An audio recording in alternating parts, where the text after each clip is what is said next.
Yeah, hey, thank you, Olli. Humbling to speak after such an introduction. Actually, one thing that you learn from getting a list like that is that there's no science behind getting to a list like that. I used to think that there was a science how these kinds of magazines chose people, apparently not.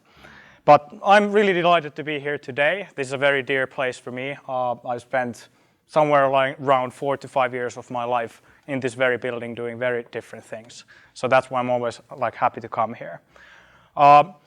I was come to talk about, as an entrepreneurial thought leader about my, I guess thoughts on entrepreneurship, but I'll let you guys on a little secret, which is that I don't have that high level thoughts, to be honest. So I'll be just sharing my story, what I've been doing these past few years and what I've kind of learned on the way.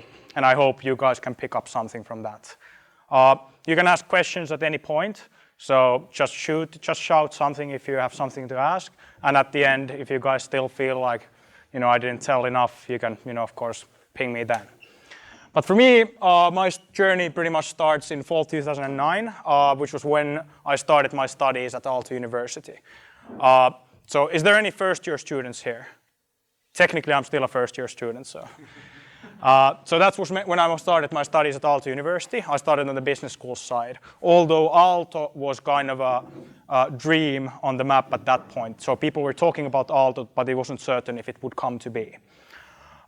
And I started in this school, so Aalto University School of Economics, or Helsinki School of Economics like it was called then. And when you come in as a kind of a new student to a school or a new employee to a company, the first thing you do is that you kind of start feeling around the culture of the society or of the entity that you enter. I was a young student at this business school. I was ambitious. I was willing to do things. So these were kind of the top 3 choices that I scouted out at that point. So I remember with my best friend, we were looking at admissions to London School of Economics. We were talking about, going to work for an investment bank in London. I remember there was a career evening by McKinsey and Company. And I remember looking, up to those young consultants that, those people are really, really cool. And, that's one of the top things you can do. And then there was Joonas Jelta. I saw Martti somewhere here. Is Martti here? So Martti and Joonas started a company. And Joonas now works for Facebook, but at that time, Joonas was a couple of years older than me, and he was a product manager at Nokia. And I remember that, 25 years and a product manager at Nokia, that was the coolest thing ever. Peter Drucker once said really well that culture eats strategy for breakfast, meaning that, it doesn't really matter, especially if you have a big organization, it doesn't really matter what kind of a strategy or plan you have in case your culture is against that. And culture pretty much defines the future of any organization. And especially in startups, you learn a lot about culture because when you have 5-person team working on something, that defines the culture of whatever you'll be working on. And the culture at the School of Economics at that point was those 3 choices. Then something really funny happened. There was this group of people that had, a couple of months earlier visited Silicon Valley for the first time. They'd visited Stanford, they visited Harvard, and they're kind of seeing kind of what was happening among the students in those universities. People were talking about the Mark Zuckerbergs and Bill Gateses and Sergeys and Larrys of those universities, how they built some cool company. And when you came back to Finland, there wasn't so much happening. So what they started was this Aalto Entrepreneurship Society, Aalto ES. And in my first month of studies, I happened to encounter these guys. So this was my diversion point. So most of my friends from those times actually now work in London or work for one of the big consultancies. So if it wasn't for this stand, I would probably be with my friends there at the moment. So this was in front of the student unions, the economic student unions, building in Kamppi. And there was this Mursumessut, this fair for first-year students. And these guys weren't admitted in. Because there's something a bit squeezy about Aalto thing doing something related to entrepreneurship. So the School of Economics student union felt that this is not proper for students of the economics school. So what they did, because they were not let in where all the other student bodies were presenting what they do, they instead rented a tent. They put the tent in front of the building, and everyone would go past them. And I remember, these guys were speaking English. They were actually making sausages there, and they were talking about, that you can become an entrepreneur, you can start your own company, and hey, we have this event coming up somewhere in Otaniemi in a couple of weeks, so you should come. And I've always been the kind of person that follows my intuition, especially when it comes to people. And I had a very strong, positive intuition about these people. They were clearly driven. They were clearly excited about what they were talking about. So, a couple of weeks later, I actually decided to come to Otaniemi, to actually this building. This was called Aalto Ventures Park at that moment. Later, it became Aalto Venture Garage. And in 2012, we changed the name to Startup Sauna. But, for me, the first time coming here was actually a funny experience because, as a student at the School of Economics, Otaniemi was a place that's really far away. I'd never been to Otaniemi. I actually had to buy a higher price ticket to get here. So it was a bit of a threshold to come here. So it was a big life decision that do I really want to go to Otaniemi at this part of my life? So I bought the bus ticket. I ended up in the middle of the forest, the bus stop over there. And I was looking at my GPS, where the hell is that? And it was pointing straight through the forest, and I couldn't see any way to get there. And I come here, I get in, and this is about how it looked like at that point. There were these couple of flags on the ceiling. There was these same colored chairs. There was a couple of sofas. There's one blue container, and otherwise it was completely empty. One thing that I remember well, and I think they've painted over them, was that the pillars on the right-hand side, when you get to the big space, were painted halfway lime green. And I remember asking this one girl after the event that, why are the pillars painted only halfway?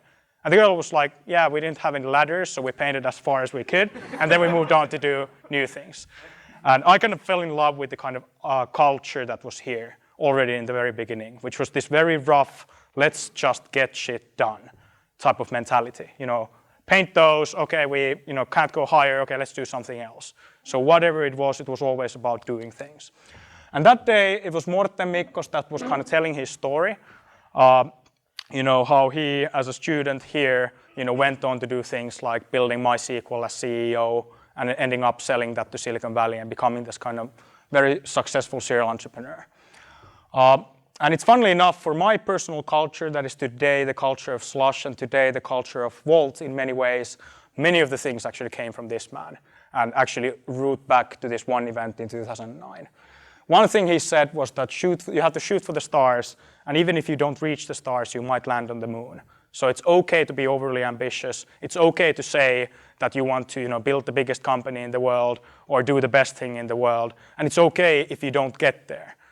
But you might get, close. But if you don't aim to these unrealistic goals, you will never get to the ones that are even in the middle. And this was one of the biggest issues I feel that we have in leadership in Finland is that we always talk about realistic goals instead of what we could dream and what we could strive to become. Yeah, but needless to say, I fell in love. I happened to meet then this, I asked one of the people that was here, this one young girl, I really loved the event. So is there any way to, kind of become involved? And this young girl was like, I don't know. Well, I guess there's a lot of chairs to carry before any event. So next time come half an hour earlier and you can help out with the chairs.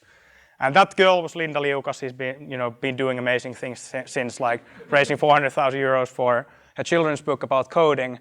But that was kind of the initial point of entry to Aalto ES. So I actually came a week later, half an hour earlier, to carry chairs. And while you're carrying chairs with people, you get to know people. This is one joke that we talk about the Slush still, is that the entrance point to Slush is to come carry chairs. And actually we founded an alumni society for Slush just a few weeks ago that's called Tuolinkantajat, as a pun. Yeah. But I came here, and what kind of struck me here was that, I met Risto. Risto was the chairman of Aalto ES and the founder of Aalto ES and a big mentor of mine for 2 years. Risto, everyone was organizing events. Everyone was excited. Everyone was kind of pushing things forward. But Risto, he was an economics student, and he was this kind of very philosophical person. And Risto was always talking about, why Aalto has existed on a macro level. He was talking about kind of how the Finnish economy is doing. It's too based on big companies, and that we should, find these young, fast-growing companies that want to go international, and we should help change that. This is one actually graph that Risto showed me in the early days, which was that how's the dependency ratio? So how many working people we need for, or how many like unemployed people, pensioners and children we have for every working person. And it's going up like hell. And this is kind of the forecast of Finland in 20 years. It doesn't really matter what we discuss about. This is a fact of when people were born. And Simon Sinek said this really well once, that people don't buy what you do, they buy why you do it. If you watch one TED Talk, watch Simon Sinek's The Golden Circle TED Talk. It's the most watched TED Talk ever, and he talks about this topic. People don't buy what you do, they buy why you do it. And this is why I believe that Aalto was so successful, and Slush was also built on that. It was built on a cause. And that cause was that this country is going to go bankrupt if we're the hegemony of big companies, like in 5 and 10 years still, that we were some years ago. And Risto, being this kind of philosophical economics guy, how he thought about this was that, okay, the economy is going to go bust unless we figure out some new ways to create value. Risto was one of the first people to say out loud, for instance, that Nokia is a bad thing for Finland. We become too dependent on its success. Okay, so where do new jobs come from? This is a Forbes magazine article a couple of years ago, where you can see that the net addition of jobs based on the year of the company's founding. Companies founded in their first 5 years, they create an average of like 1 to 3 million jobs per year in the US. Companies older than 5 years old actually destroy an average of 1 million jobs per year. So all net new jobs are created by companies in their first 5 years. Because like big companies, they start growing somewhere else, they start laying off, they start failing. That's what happens. And this was kind of the core thing what Aalto was doing. And I was excited about the culture of Aalto. I was excited about the people and kind of the mentality and culture here. But this was kind of the resounding thing why people were working so far. We were working for a cause. Then if you talk about the birth of a company, there's something that happens, and then you probably raise some angel funding. Then you probably raise some VC funding, and then you either sell the company or make an IPO. And this can take 10 years. This is the way to build a high-tech company very fast. You're not going to be able to do it with cash flow. That takes decades. That's the traditional way of building a big company in Finland. And the thing was that this kind of beginning was very hazy. Something happened, and you have Supercell. But it was very hazy, kind of what happens in the very beginning. And with Aalto, we had this kind of tenet that, okay, the biggest 3 issues why we don't get more these fast growth, high-tech companies from Finland. Number 1 was that people didn't want to start those companies in the first place. And if they did, they were not ambitious enough, so culture. The second thing was that if they did start those companies, they didn't have the right people helping them. So they didn't have like serial entrepreneurs who knew how to build a company, but they had like teches consultants and so forth as a caricature. And the third thing was that even if they did start that company, they couldn't get the best possible investors in the world on board. 3 issues: like culture, know-how, and the kind of the international funding. And this was what we were doing with Aalto. Like everything we did was actually these 3 things. Make it simple. Aalto's basic point was that an entrepreneur in Finland was a car mechanic. Entrepreneur in Silicon Valley was Larry Page and Sergey Brin, building Google. We want to change that. What we did was that we invited these entrepreneurs who built cool companies just to tell their story. And our kind of hope was that there would be someone in the audience thinking, like I was in that Morten Mikko's audience back then, thinking that, that actually sounds like a pretty cool way to lead your life instead of, your options that you get at school. And then, some people would show up, someone on the stage sharing their story. Beer was always an important, thing. That's something that we're missing here now. Yeah, because in Aalto, one of the 2 core things that worked were beer and pizza. Most important things. Because without beer, people wouldn't talk, and without pizza, people wouldn't stay. Because the important thing happens not in the event, but after the event. Okay, then I hopped into Aalto full time. I studied the first year in the School of Economics. Then we founded a company. I became part of Aalto. I became the president, and we went on to do a lot of things. I'm still waiting to graduate. One thing we did was that we got to travel to these international huge tech conferences. For instance, this is taken from LeWeb 2010 in December, which was one of the first tech conferences I participated in. And this was the dream when we were actually starting Slush. LeWeb was a 3,000-person event in Paris at that point. I remember being there and thinking that this is the big world. Nothing like this would ever happen in Helsinki. but we'll get back to that. Another story is that in 2010 spring, I visited Silicon Valley with a couple of others, and I got a meeting with Jyri Engeström, who was a very successful serial entrepreneur, sold his first company to Google and his second company to Groupon.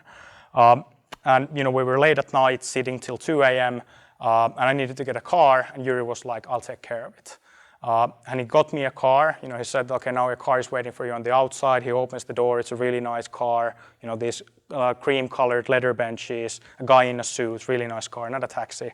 And Jyri tells me, Miki, it was nice to talk with you. This car is already paid for, and it will take you wherever you want to go. Good night. That moment in that car was the birth point that led up into Wolt later on. But I'll talk more about that later as well. Okay. Then, I joined Aalto ES late 2009. For the next year or so, we were doing a lot of things. The most important things we did was that as we organized events, there was this community built up. The second thing is that we contacted every experienced serial entrepreneur and investor we could find, either here or elsewhere in the world. And then the third thing was that we kind of got this group of people together to work on it, and we benchmarked what was happening in places like Silicon Valley. These are actually things that apply when you're starting a new company as well. Find the people that understand your industry, get in touch with them, go talk with them, ask them a lot of questions. Always benchmark what the best in the world are doing. There's always someone working on the same thing that you will be working on. Find those guys and figure out why they haven't succeeded yet, or if they have succeeded. And always, everything is about the people. Then February 11th, 2011, this is what the Finnish media looks like. Stephen Elop, the Burning Platform speech. The Finnish media goes Hail Mary about, Nokia is dying. Who's going to save Finland? Whose fault is it? Was it Ollila or Elop or someone else that failed Nokia? This is February 11th, 2011. And I personally felt very frustrated about this. It was Monday after this, which was 14th of February. I was very frustrated about the fact that everyone was only negatively talking about, not talking about what we should do, but talking about what we should have done to avoid this. And I got this idea that, hey, let's organize like a high-profile panel discussion, take the biggest economic names in the country, Jorma Ollila, Björn Wahlroos, Matti Alahuhta, and Risto Siilasmaa, with a couple of younger entrepreneurs to talk about the future of Finland. And there's going to be a live broadcast. It's going to be from the stage of Finlandia Hall. And it's going to change the world.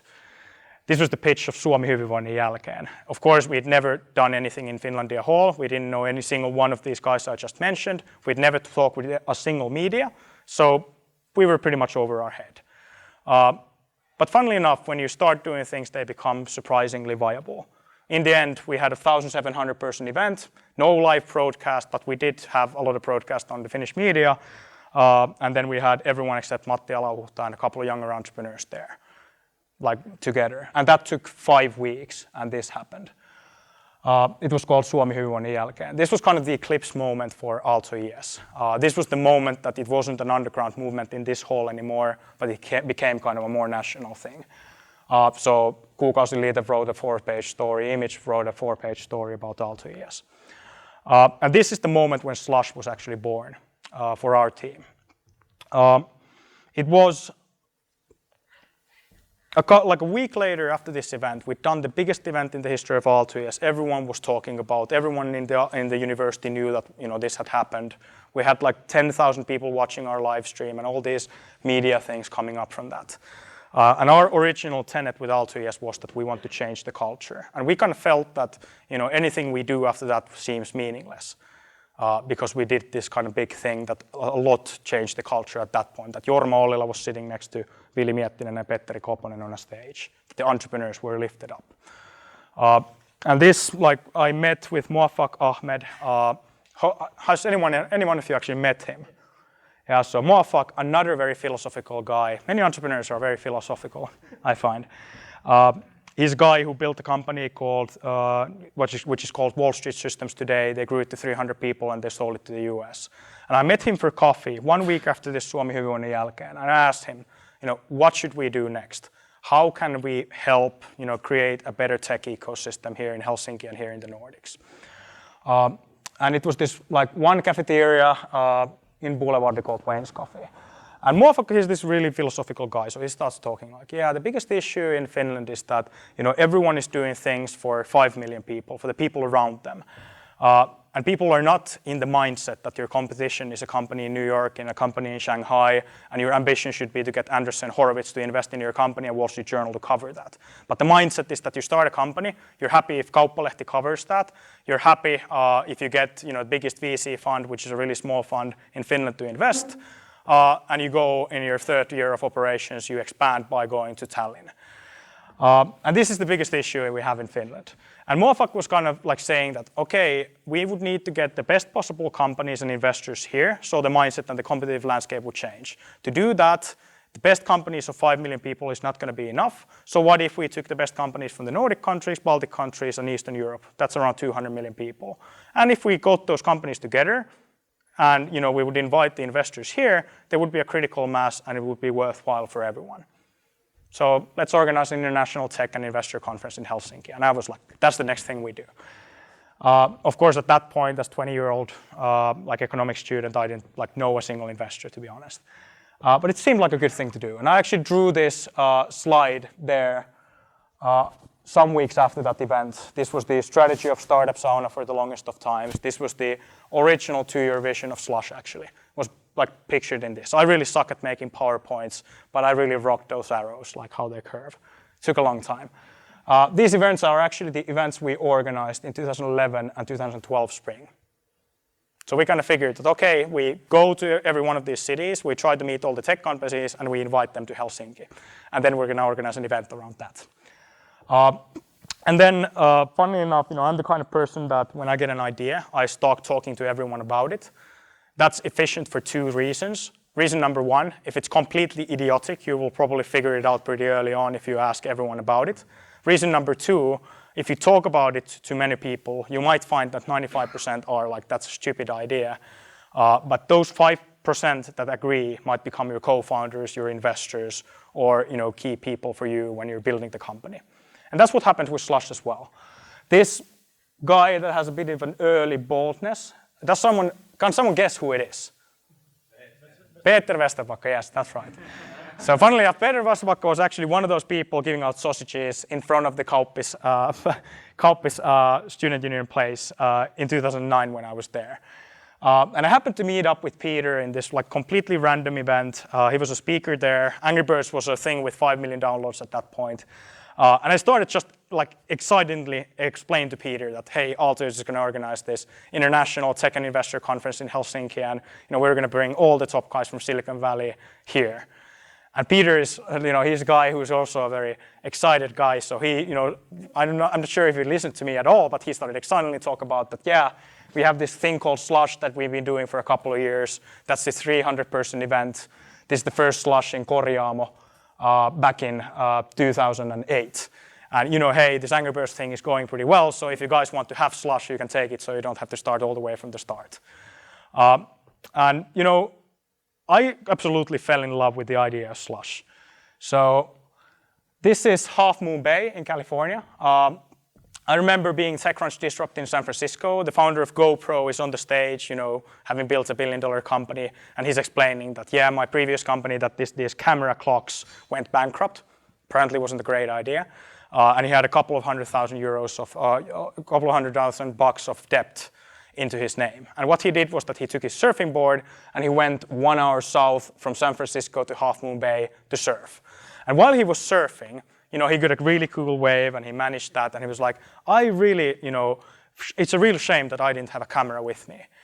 And that's how he figured out GoPro. Instead of doing a clock that is like also a camera, they started doing this very durable action camera. And then, you come to Helsinki and it's not exactly like the sunny beaches of California that, an entrepreneur tells their story that, I was in Hietsunranta surfing and I got this great idea for a company.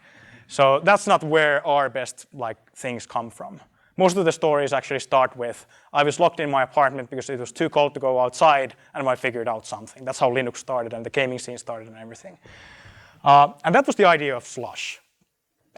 Dark, cold, slush on the ground, cool startups inside. In November, in the worst possible time to visit the Nordics.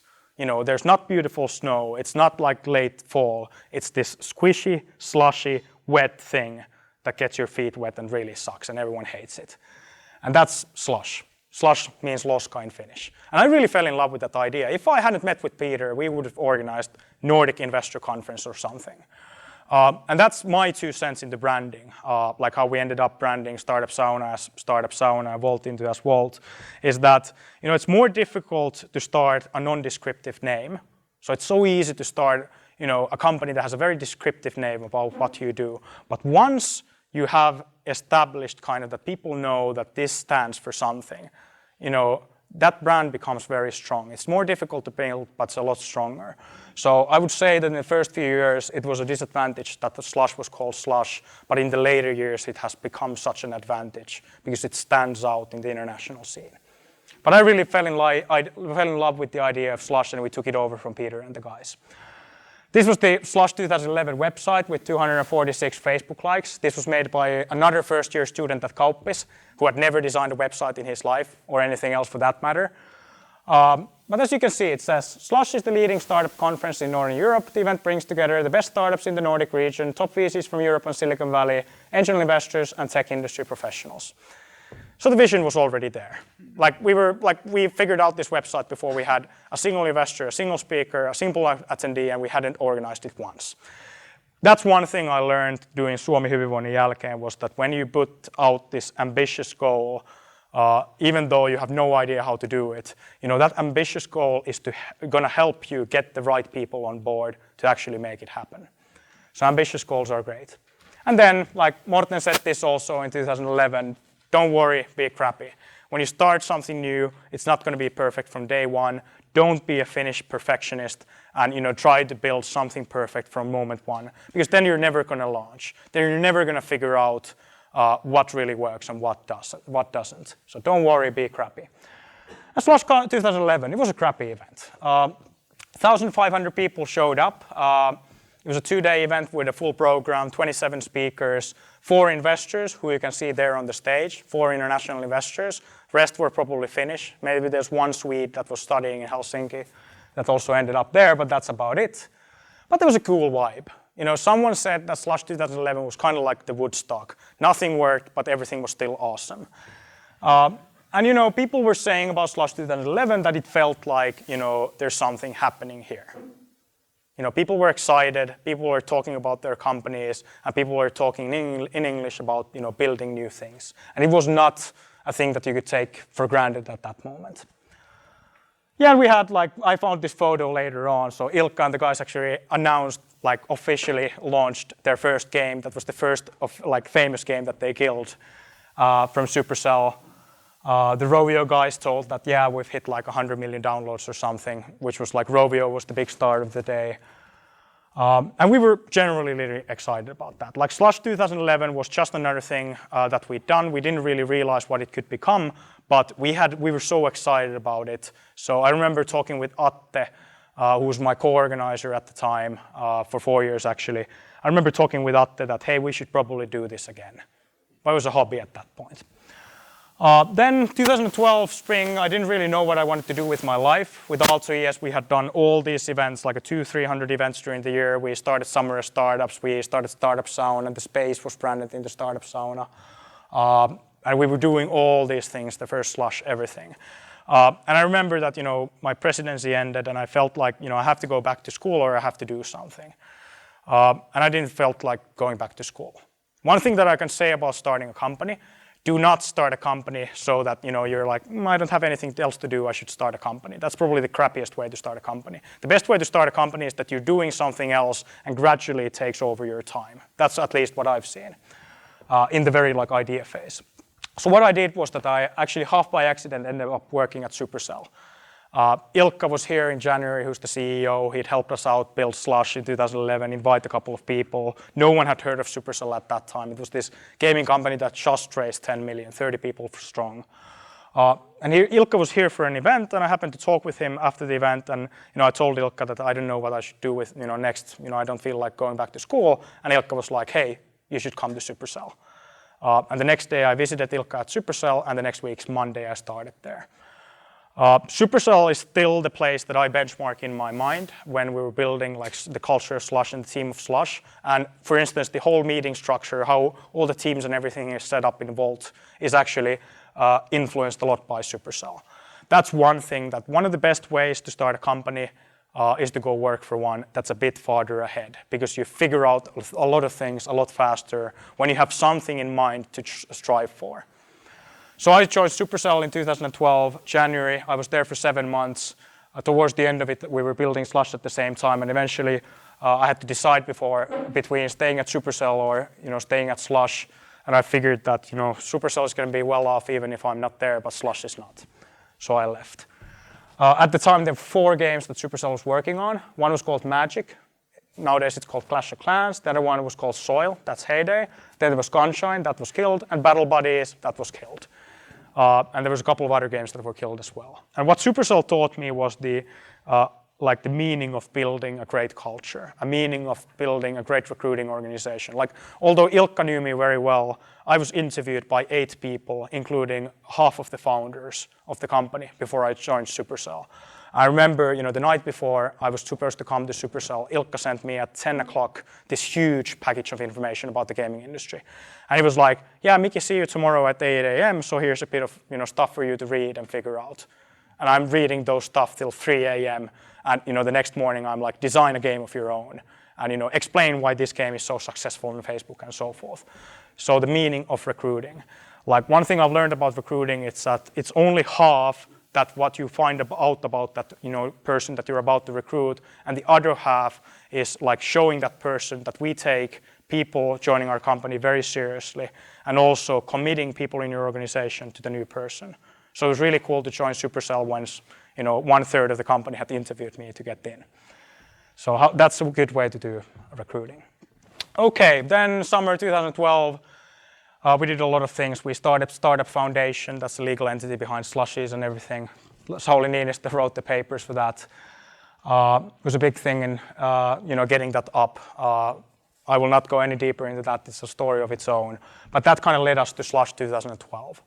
And Slush 2012, I think, was the first professionally organized tech event in Helsinki. And as you can see, it's a bit more professional.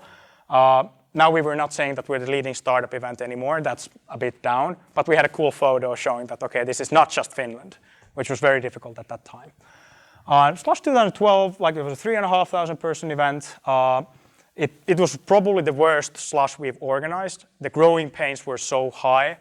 But people could really see that now there's something happening in the Nordics. Now there's something happening in Helsinki.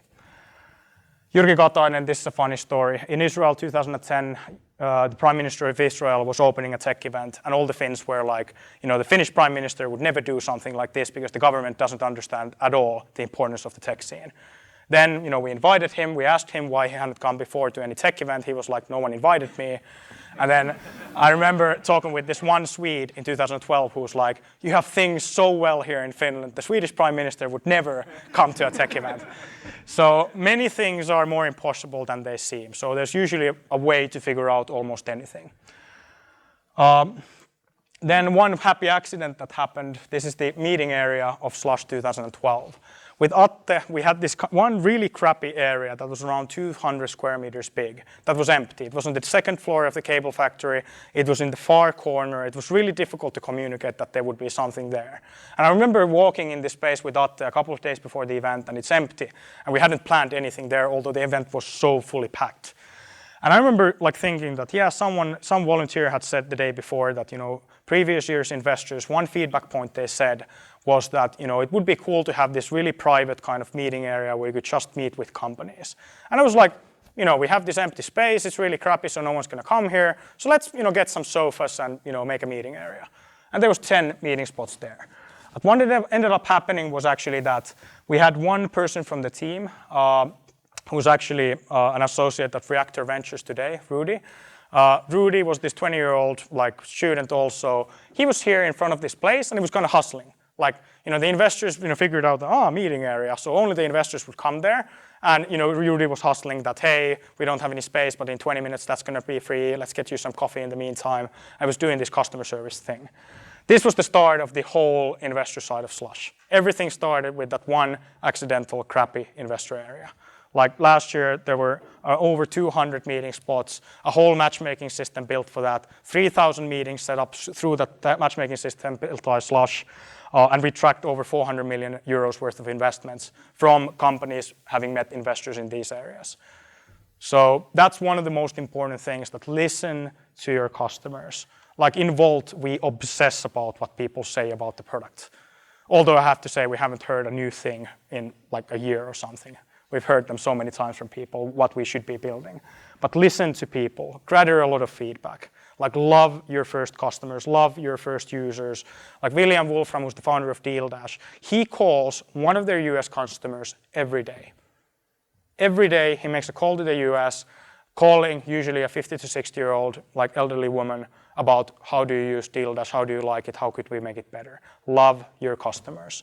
And these are the things that come out of it. I don't know if Slush would exist in its form today if we hadn't done that meeting area. Well, Vinod Khosla said really once really well, try and fail, but don't fail to try.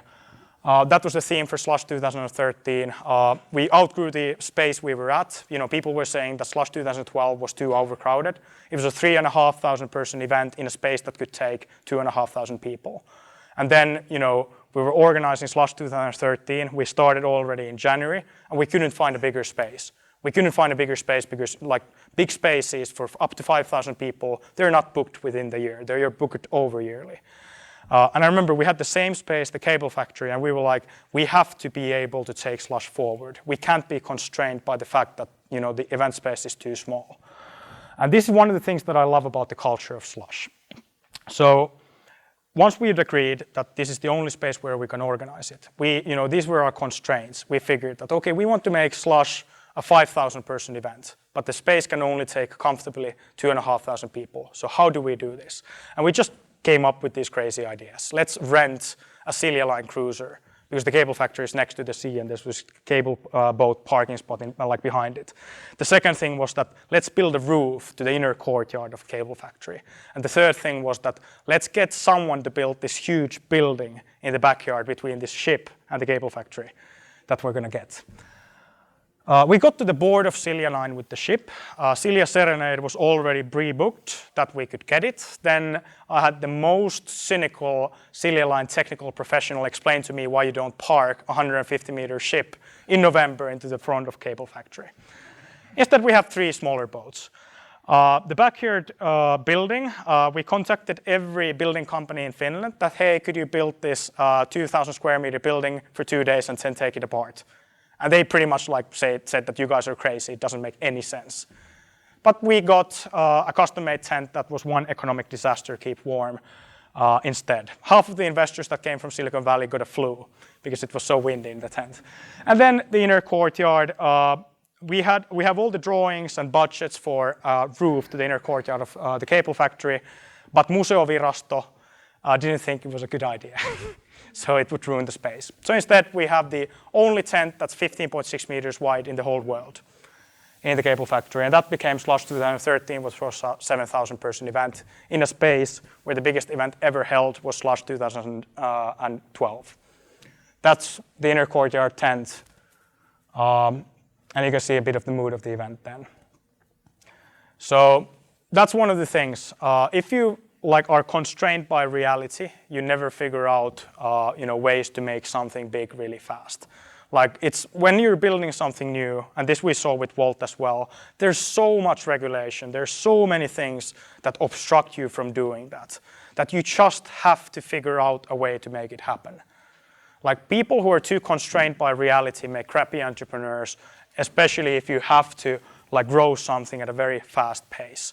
Because if we hadn't figured out all those crazy things, we hadn't ended up with those half-realistic ideas that we ended up doing, Slush again wouldn't be where it is today. I still, to this very day, remember walking in the inner courtyard of Slush 2 days before the event. It was minus 10 degrees, so it was very cold for November. It was 19 meters per second wind, and it had been raining for a couple of days. And I remember walking in the inner courtyard, and it's full of water. It's too cold, it's too windy in the backyard, so we had to close the ships and the backyard tent. And it's too cold in both, we couldn't keep them warm. that if the event was organized at that moment, it would have been a disaster. We would have 7,000 people in the previous year's space, basically. I remember walking there and looking around, and I remember thinking to myself, I was kind of in this pre-traumatic stress situation that, yeah, if it's going to be like this, I probably have to move to Guatemala or something. And I remember thinking that, okay, I have to say to Atte that we have to get some water machine that gets the water off from there, and we probably have to get some more heaters for the event. And it was really close that we didn't if we had had bad luck, it would have been a complete disaster, a complete and utter fuck up. But that's what you have to tolerate when you're building something new. That's not the only moment of Slush when we almost failed miserably.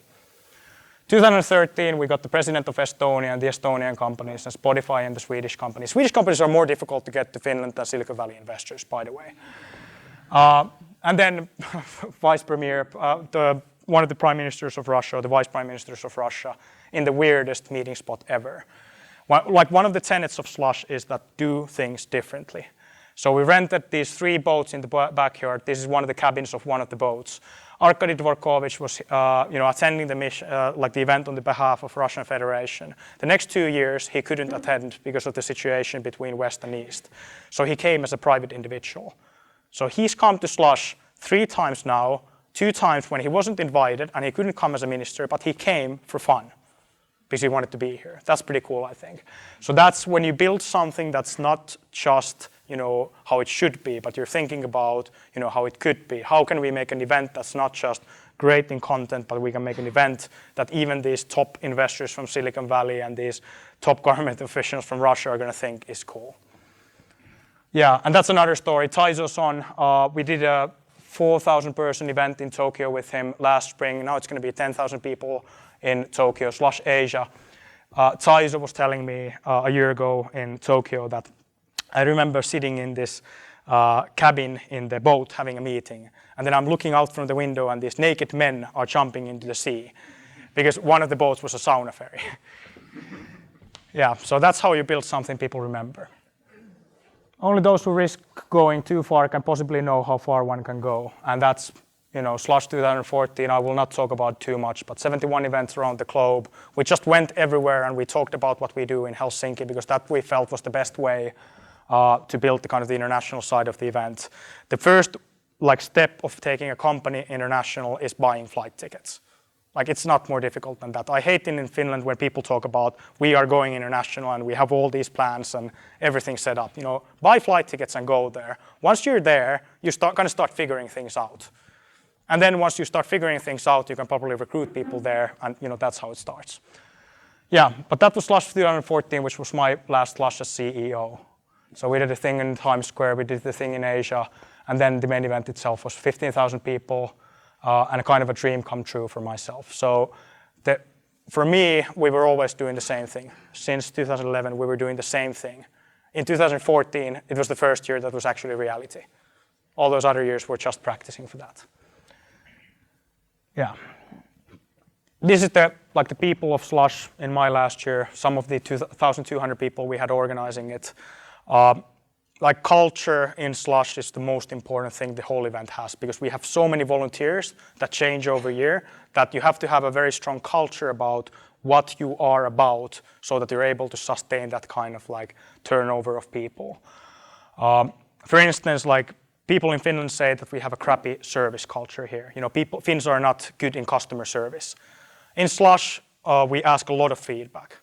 Every attendee gets asked for feedback. And we got 4,500 people answering to the question that please rate from 1 to 5 how you found the customer service at Slush.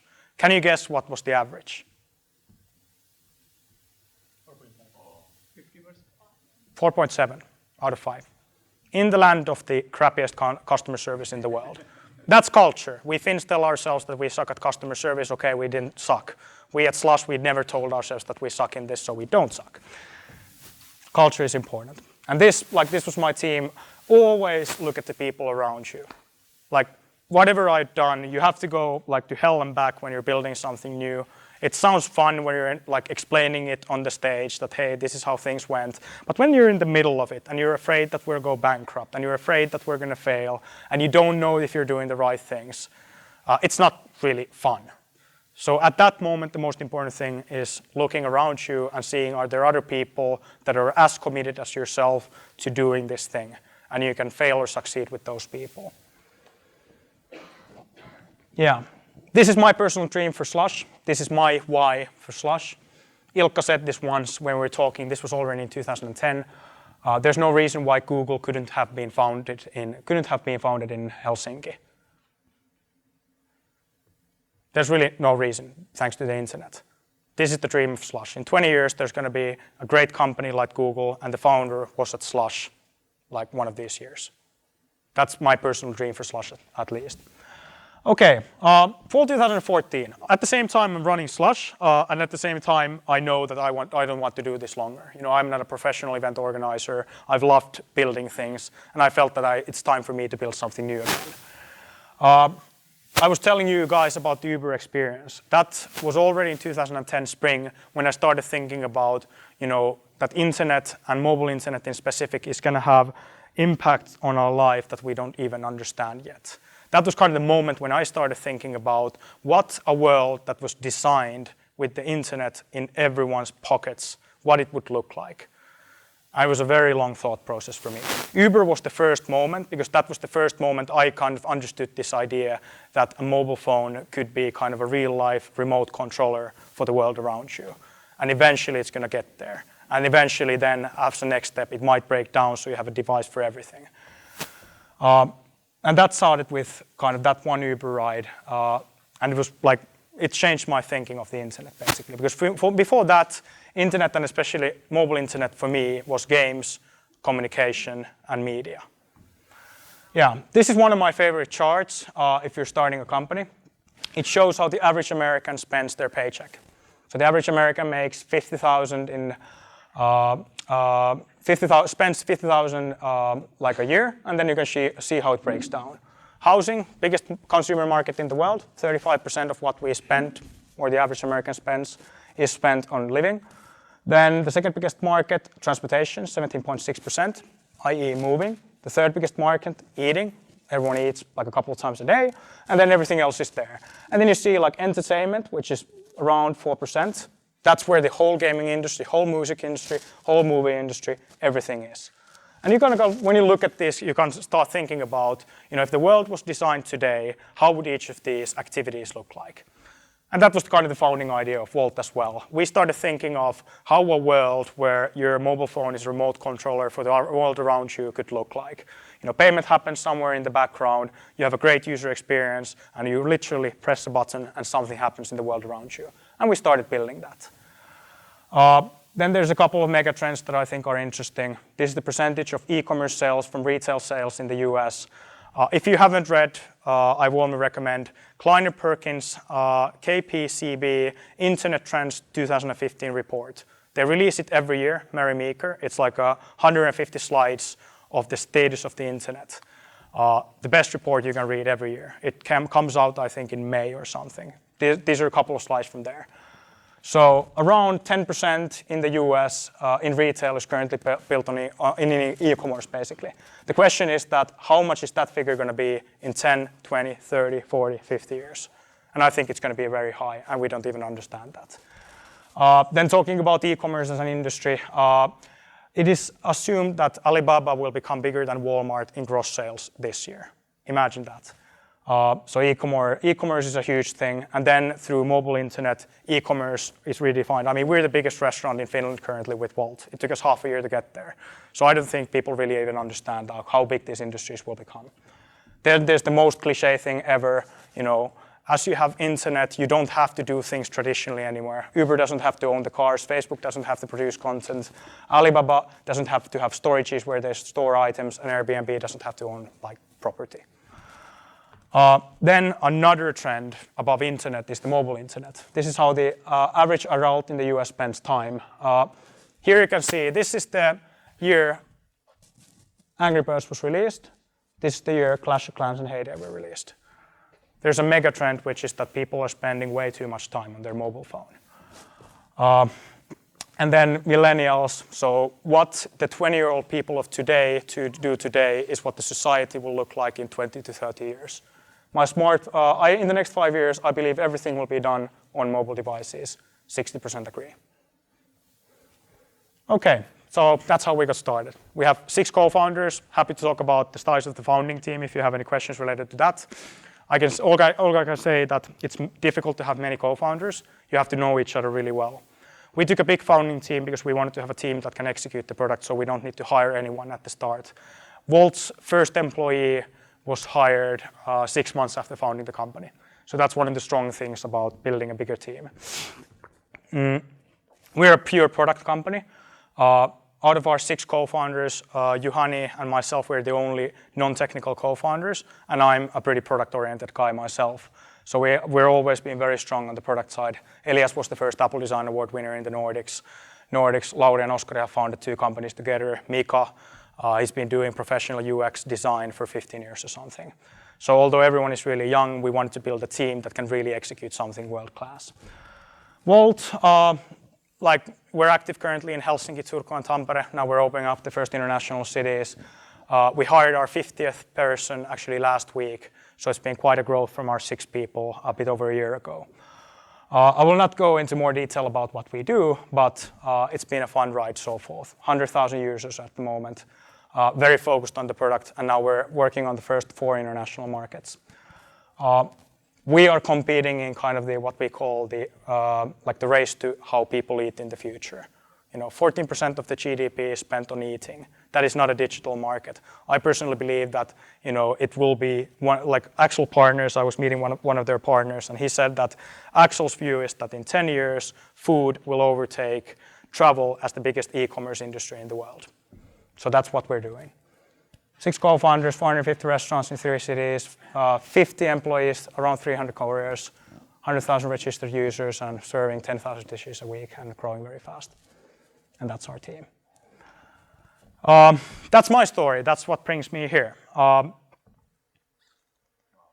been doing a lot of things. The thing I think I'm good at, I'm good at figuring out that vision, that thing that we should be doing in 5 years or so. And then I'm good at getting people excited about that and trying to keep on the momentum so we might eventually get there. That's kind of my core skill set, I guess. Pretty much everything I've done has been done with great people. So I've never achieved anything in my life alone. It's always been like a group of people that have done it. And one thing that I really learned at Slush was that you can have an inexperienced group of people doing something, and you can build great things if people believe that it's possible. Do you guys have any questions?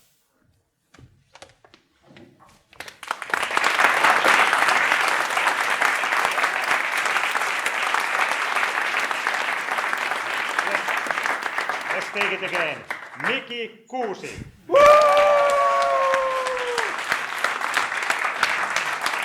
Thank you. Questions? I'm curious, when you were starting with Slush and you said that you didn't know any investors, how did you start with approaching those people who you're even maybe afraid to talk to? Yeah, so there's 2 ways how to go about this. I've used both. Way number 1 is that you just send an email, you just barge into them, you just are the annoying person that doesn't leave them alone. Works very well in many cases. You go to tech events or places where they are, or you go camp at their office. I met with Daniel Ek, who's the founder and CEO of Spotify, half a year ago in Stockholm, and he was telling the story of how he used to camp in the lobbies of the big record labels in New York. That's like a cliche entrepreneurial story, but once you know what you have to get, and you know that I absolutely have to get this in order to succeed, do anything to get those. That's number 1 approach. Number 2 approach, which gets easier as you've been doing things for a while, is getting introductions. Introductions are kind of someone lending. This is what I did when I was getting speakers to Slush as well. I know I want to get this guy, and then I tried to figure out what is the closest link. Do I know any of his friends or any companies he's invested in or anyone he's worked with in these years? And what is my strongest link to a person close to him? Because people always trust people who do they trust, going through those. But it takes time, building a network, if you will, takes time.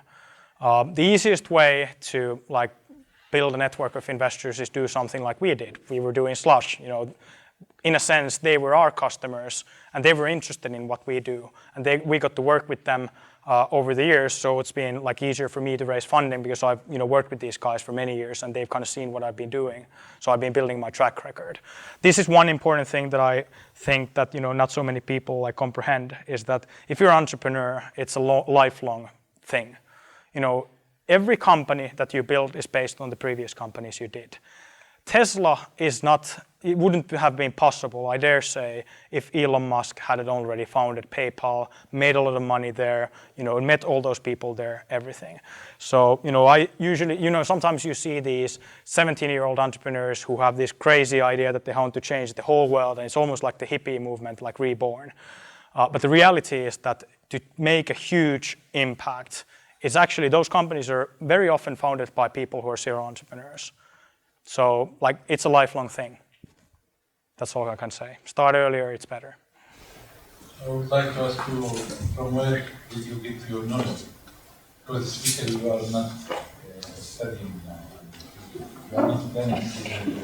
From where did you get all this experience from this thing? I'm doing things. My first event was in 2009 fall. It was an open mic event. It was called Aalto Ventures Open Mic. We had 30 people attending and 2 speakers, and I was nervous like hell. I couldn't actually address the group of 30 people in front of them all because I was so nervous about presenting myself in English to 30 people. And you learn by doing things basically. You can learn expertise by studying or coding or doing things, but how to build organizations, how to understand what kind of people are great at what kind of things, how to understand how markets function. It's something you have to work, pretty much learn in real life. And that's something like what I've seen with Wolt as well, that you understand an industry only when you've founded a company there. Like people who've worked a long time in an industry that's huge often have difficulty disrupting that industry because you've specialized so much that you see this kind of tiny side of it. And then you understand all the reasons why it couldn't be in any other way. So many companies that are very disruptive in many industries were founded by people who were not experts in those industries. So, don't be afraid if you don't know an industry when you start a company. The real learning process starts from day one. Hi, Miki. Thanks for the wonderful speech. Yes. So I want to ask, so you talk about keeping your team motivated. So I would like to know, how did you keep your team motivated, especially in the beginning? Because I know that it's really hard to get the idea off the ground, and the most important thing is that everyone is motivated. Yeah, this is really difficult in the start when you don't have any funding, when you don't know if you're doing the right thing. You're looking at all the possible competitors. You become ultra sensitive to what everyone else in the world is doing, and it's super difficult. It's one of the most difficult things is getting that momentum at the start. One thing that you have to say, I have to say about leadership I've learned is that everyone sucks as a leader at the start. There are very few natural born leaders. As a leader, I think we should start from zero, and then everything you do, you learn. I was a crappy leader. I probably still am. I still am. But I was the most horrible leader when I was running Aalto Ventures. But Juho Hyytiäinen, who's one of our team members at the time, once said that, Miki, it's so nice to work in your team because you believe in the things so hard and you work so hard to get there that it's really easy that he was saying that it's nice to work in my team because I'm going that way whether anyone follows or not. So for people it was if he's doing this, I'll be damned, I'm doing this as well. So I believe in leading from the front. Then about motivating the team, it's in the end it's all about trust. We had 6 co-founders for Wolt. We were working for the longest of time with no funding, without a company. We were not sure what we were doing. So you only had to trust that everyone is kind of doing their part. One thing I see many CEOs doing, especially if they're not technical experts themselves, is that they want to follow how much code is being produced, for instance. That they kind of want to see code reviews, that if they can't understand what the coders are doing, they want to see that the code is being produced, that there's more lines than the previous week. But in the end, founding a company is all about trust. The happy thing I had about Wolt, for instance, was that everyone in the founding team of Wolt, I'd worked with them before. Elias had built the Slush mobile app for 2 years. He was the best mobile developer I could find, so I asked him to help us out at Slush. Mika built the design of Slush. He was like the only designer we knew when we were doing Slush, so we brought him in 2012. Juhani, he helped me out with the PR side of Slush for many years. He's a journalist by background. Oskari built the backend of Slush, or the matchmaking backend of Slush, or much of it. And Lauri, we went to the same high school with him. So when you work together with people for a longer time, it's easier. But there are no magic tricks, you just have to figure it out. The easiest way is that you sit around the same table. That's why spaces like this are important. Yeah, well, it's kind of a follow-up question. You mentioned about culture a lot, like culture of Slush, culture of Supercell, and what kind of culture you have at Wolt, and how did you build it up? Yeah, so culture is something that is in every entity. Like everything where there's more than a couple of people doing something has a culture, whether you understand that or not. If you don't create culture, that culture will be created by itself. So you have two options when you're building a company. Either you're very strict about what kind of culture you want to build and you enforce that, or you don't care about it and it is built by accident. What I learned a lot by building culture from Supercell, and one thing I learned from there was that culture is built by very small things. Founders have an incredibly important role in building culture, as do people in senior roles in the company. Because as I said, people have role models. People look up to role models. Like building culture is first and foremost about what kind of role models you have in the company that new people look up to. I want to be that guy, or this guy is doing this and this, so that's okay in this company. At Supercell, Ilkka was a master of small things. Like I remember there was a meeting when Heyday was released. There was a bi-weekly management meeting at Supercell. And Joachim, who was the head of analytics at Supercell at the time, asked that, we're getting all this data from Heyday, so who should get it? And Ilkka thought about it for maybe 1 second, and he was like, send it to everyone. And up until today, and I actually confirmed this last weekend, up until today, every employee at Supercell, around 170 today, gets all the data of every game of Supercell. And not a single one ever has leaked any of that data. Imagine that. That one split-second decision is an example of how you build a culture of transparency and a culture of trust. And then Ilkka has these, fancier stories like we pop a bottle of champagne when we fail, and we celebrate what we learned, and we celebrate the work that went into the product that was killed. Or that when we succeed, we drink beer, because it's not a celebratory thing to succeed. That should be a part of our everyday life. What we strive for. So culture is built by these small things. Wolt, in the beginning, we had 6 co-founders. We were fighting a lot. When you have a lot of co-founders, you fight a lot. I can tell that when you start hiring people, it becomes easier. So our co-founders haven't fought in the past half a year that much anymore. I was really afraid of the culture of Wolt in the beginning because I felt that there's this huge tension in the company because everyone was working super hard and the stress was super high. But the culture still kind of built itself. Everyone is Wolt is like a family in a sense. That's something I was really proud at Slush. People feel very strongly about the company. We spend a lot of time together. The office, is partially a living room and partially an office of a company, and everyone is super committed. We have this Go ticket department in Wolt, which means that you take a ticket to a city and you don't come back until we've reached something there. And that's kind of an example that people, drop off their life when we're expanding now to new cities. That's how committed people are. All right, one more question. What would you say is your biggest failure so far, and what did you learn from it? Yeah, that's a difficult question. Everyone always asks that. To be quite honest, I feel that I've been very lucky in my life. I haven't had a catastrophic failure that would have left my life in complete shambles. So I've been very lucky in that sense. Still look forward to that experience, knocking on the wood. I've done a lot of small failures. I fired a couple of employees. I fired 10 people during my 10 years at Startup Sauna, Slush, and Wolt. A couple of the first ones I did so badly that they don't still speak to me, those people. I simply didn't understand kind of their point of view. I was thinking about our company's point of view, and they're not a good cultural fit or something. And I didn't understand what it really means on an emotional level for a person that's been working on something for a long time if they're let go. A really good book every entrepreneur should read. I recommend very few books, but one book I do recommend is Ben Horowitz's book, Hard Things About Hard Things. I wish I had read that book before I fired the first people I did. Those I've done small failures like that, like hundreds of them. Alrighty. Thank you, Miki. Thank you so much.